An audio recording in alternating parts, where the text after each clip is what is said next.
of Suzanne Cook-Reuter, whose work is really going to take us into the very highest levels of not only post-conventional but post-formal cognitive development, or what she would call ego development.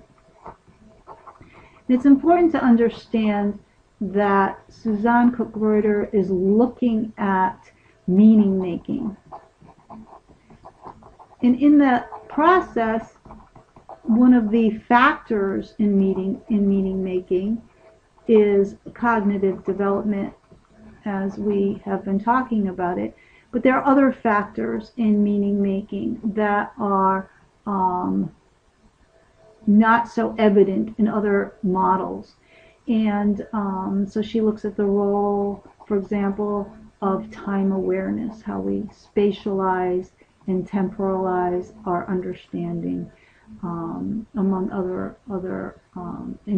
factors that she includes. Now, some of you may be familiar with this illustration that we see, and it's this spiral of development. And so the idea here is, as cognitive development, as we develop as people through these stages, the development is driven by a tension between two different poles. And so, for example, in some systems, the tension is between agency or individualism and communion or collectivism. And the idea is that at each one of these stages, the individual oscillates between an agentic bias, or being more agentic or individual, to being more communal, and then more agentic or individual, and more communal or group oriented. And that there's this back and forth at each level of development that resolves the tension in a kind of an oscillating way. So at stage 1, there is agentic bias. At stage 2, communal. And it gives you the impression then that every other level, there's more in common, there's something in common, certainly with respect to this polarity, at every other level than at the level just before. And so this tends to give the every other stage some basis for commonality.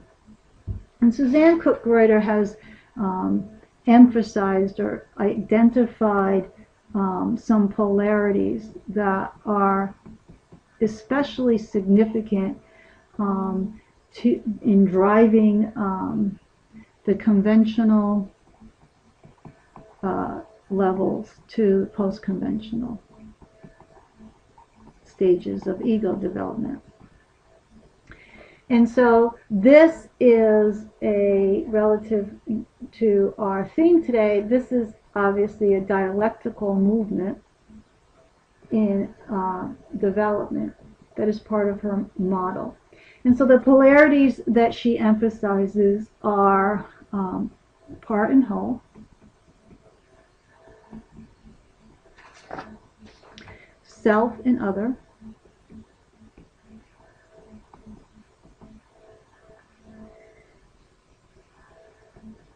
outer and inner, and by extension, objective and subjective.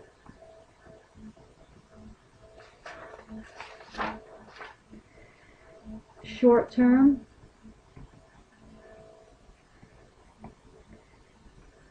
and linear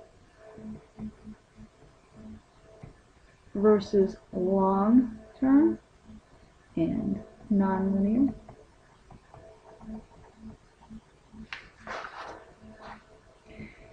And absolute versus relative.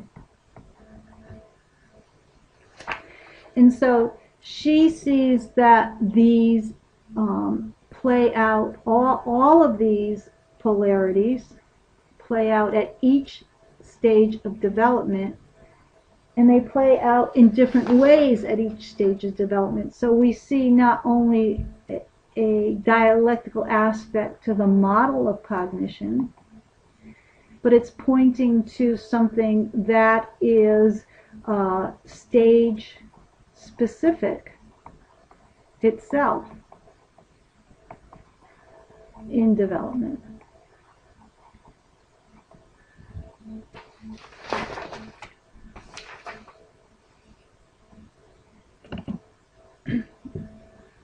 So, for example, she outlines the development itself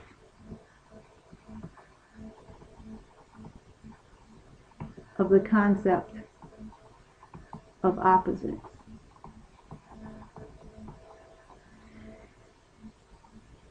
And so at the early conventional stage, for example, she characterizes the understanding of opposites as just one thing, this. There's no even not that. It's just this.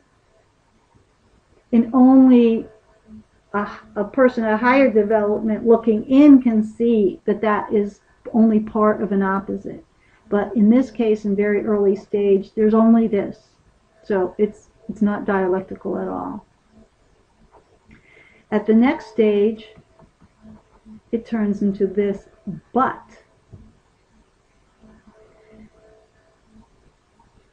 At the conventional stage, the way that opposites are held is this or that. And an argument, for example, could have an either-or form. Prior to this, you wouldn't have an either-or form. At the pluralist stage, the way the opposites are looked at or described are both and. Concept of mutualities. And so we see that the progression of the way categories or opposite categories are actually talked about or handled, or the form of an argument or of explanation that a person has, develops over time. This is a little different than the sequence of the development or the profound shift that we saw in the dualistic mind in the evolutionary story, because now we're working with the dialectical mind itself, the mental structure of consciousness, and we see that this dualism that's inherent in it itself develops over the lifetime of an individual. Now, past here, these are all conventional stages, and so now we get into the post-conventional ways of construing, or the post-conventional conception of opposites, and they get a little more complicated. So we have both and either or. So these are both included as appropriate. So what's appropriate for the situation? Either a both and, or an either or and a both and either or. So the modes of dealing with opposites become much more, there are more modes or more choices available. And this concept of healthy systems need to be inclusive of all these options. And so It's a very high stage. It's a post-conventional stage, and we will look further. It's associated with the autonomous stage. Beyond this are two other stages that are very, very rare, and this one stage is called the construct-aware stage, and these are an awareness that the opposites arise as a function of language. And that opposites are not in the world or the situation, but they are in the mind and how it creates or represents the world or the conditions, how it represents that in language or other symbolic representation.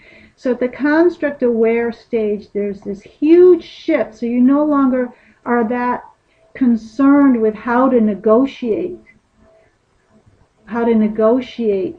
opposites, okay? So in all of these, you see a progressive effectiveness and complexification of how to negotiate opposites. But at the construct-aware phase, what opposites are really. What opposites are really.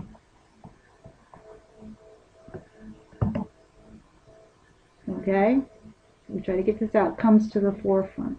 Okay? Now this is a very, very, very big shift. And so that